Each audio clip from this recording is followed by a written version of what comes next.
Jeffrey, I feel everything I do is futile.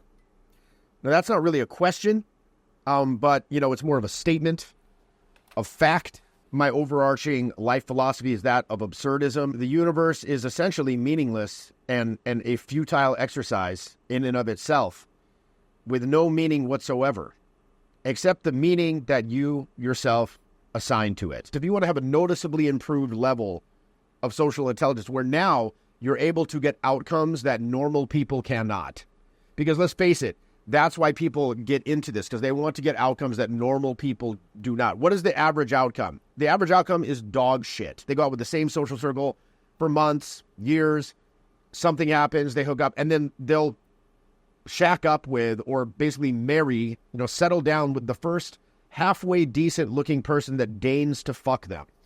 Now, of course, what then happens subsequently? Well, they don't have the ability to, first of all, walk away if their boundaries are being violated, they're being disrespected, or even if it's just fucking annoying. They can't walk away because they're like, well, I'm going to stay with this person in this codependence thing because I don't have the ability to find someone else in a reasonably short time frame, right? I'll just be cast adrift, back up the creek without a paddle, and hoping to get lucky again. So they get into these relationships, and then down the line, what do you see? Again, divorce, acrimony, problems. This is why it's so fucking important for you to learn this stuff, so you don't end up with the wrong person. I put in the fucking work, and if you want to get better at this, there is no substitute. You can watch the goddamn YouTube.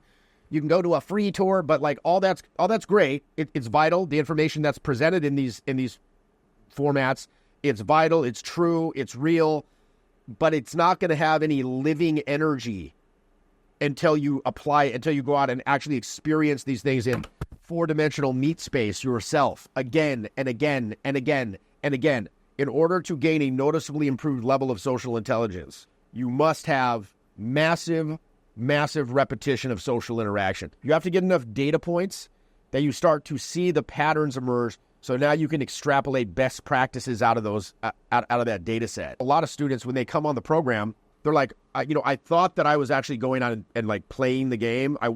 Now I see your assistants, what you guys are doing out here. I realize I wasn't even in the same fucking sport, right? Because for them, it's like this chore where many students, it feels like they're just walking around hoping nothing bad happens to them, right? They're just walking around the fucking club. I hope nothing bad happens to me. I hope nobody calls me a mean name. We're in there making moves, having fun.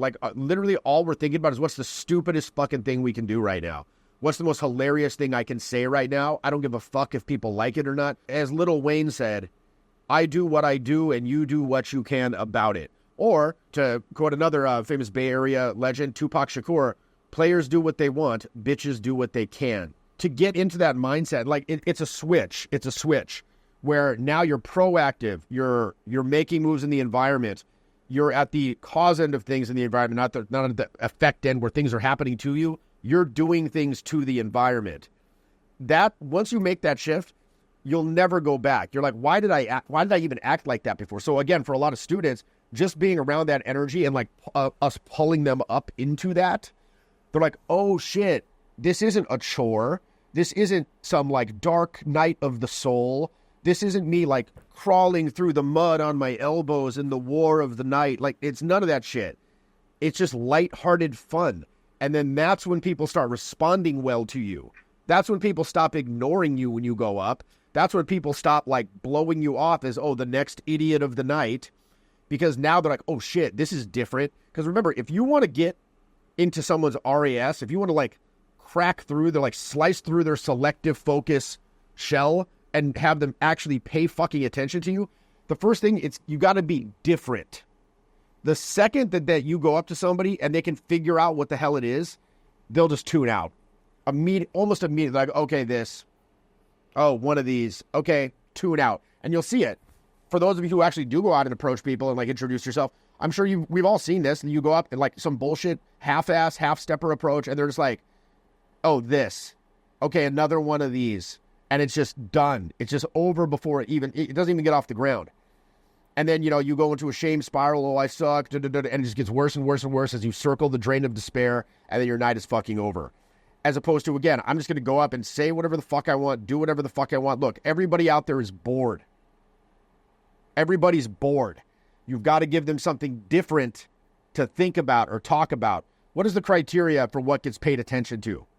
Is it extremely new and different? Pay attention to it. Is it dangerous? Pay attention to it. Is it puzzling? Something I can't figure out? Pay attention to it until I can figure it out. Like, it's got to be something different. So again, I see these dudes go up and there's like, what's up? Done.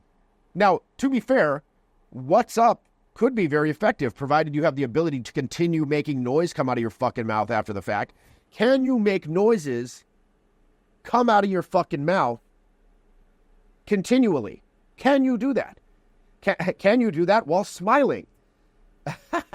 And like actually having an animated dynamic facial expression and gesture and posture where you're commanding attention. Are you comfortable being the center of attention? Do you care if people do like when people are looking at you? That's what makes people pay fucking attention. Then and only then is your little technique that you learned about the content even going to have a snowball's chance in hell of having an effect. I want you to think about this. Do you have high self-esteem? What does that even mean? High self-esteem means two things. It means, number one, do you believe you deserve what you want? Do you think that you deserve love? Do you think you deserve the money, the clients, friends, sex partner? Do you believe that you deserve it? Or are you like some little piece of shit who's like trying to trick people into fucking you? Like, maybe I can trick someone into becoming my client. Can I trick this person? Like again, as a buddy of mine once said, are you like a little rodent trying to steal a piece of cheese? Or conversely, you're like, yo, look, I deserve it. For the right person, my product, my services, it will be a life changer for them. For the right person, if we have chemistry and we go and we leave the venue together and go home and share a night, it's going to be an amazing experience for them. Right, for the right person. And again, I'm not for everybody. I'm for some. I'm not for others. If you were the president of a tampon company, would you take it personally that postmenopausal women do not want to buy your product? Would you get angry or upset that prepubescent girls don't want to buy your fucking product? Would you be upset that men don't want to buy your fucking tampons? And apparently they put it in the boys' bathroom in high school now, but, you know, whatever. That's neither here nor there. You're not going to be upset because it's not for them. It's not for those demographics. Likewise, you are not for everyone. I don't like everybody. Why the fuck should everybody like me?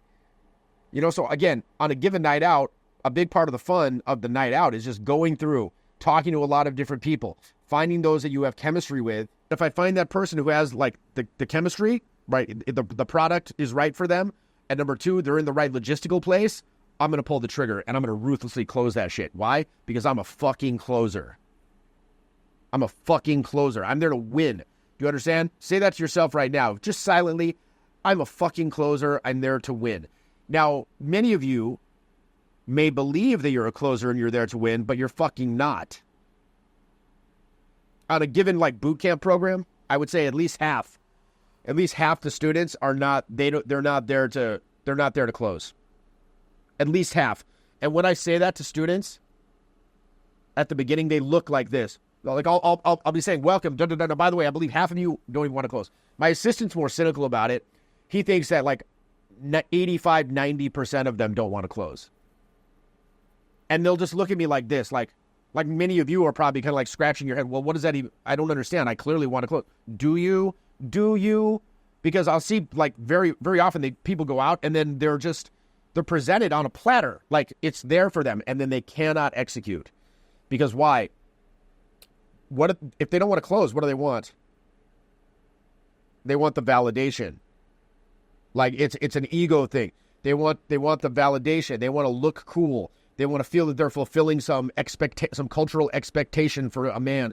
They feel like they want their friends to be impressed. Like they want to feel like they're a good person. What they don't want is to meet somebody, connect with them, go to another location with them, remove each other's clothing, put their bodies up against each other's body, and then put their genitals inside their... That's not what they don't want that. They don't want that. What they want is what comes from that. So again, very often they'll self-sabotage. And this is a huge thing to understand. Are you doing this to get validation, or are you doing this for the connection, for the actual win? Are you doing it for the actual close, or are you doing it for some nebulous fucking ego validation shit? So remember, the crux of all this, the inner game, is, do you have self-esteem? What does that mean? Number one, you believe that you deserve what you want. And number two, you believe you can handle it. You can handle the challenges that are going to be thrown in front of you as you pursue those goals. As you pursue those goals of the extraordinary outcome. Because that's what everyone's here for, right? Not for an average outcome. Why? Because the average outcome is what? As we said a moment ago, it is dog shit. It is, in fact, dog shit. Or if you're in San Francisco, human shit, fentanyl, a fentanyl bum's shit. It is a fentanyl bum's fentanyl shit. That is the average outcome as you're smoking something off of tinfoil outside of 24-hour fitness, which I saw the other day as I went there. There's a whole coven, a whole herd of these fentanyl bums shitting and smoking. That's the average outcome, metaphorically. So, point being, there's another old saying here. If you want gangster results, you gotta do gangster shit. You can't do normal person things and get gangster results. This is one of the most important courses I've done. Jeffy has been an incredible mentor, instructor, and coach. Being charismatic is not something that people are born with. It's a set of skills that can be developed with practice. Success in dating and relationships is based on a set of emotional fundamentals. Learning to master these fundamentals can create success in your life and attraction in your relationships. Jeffy.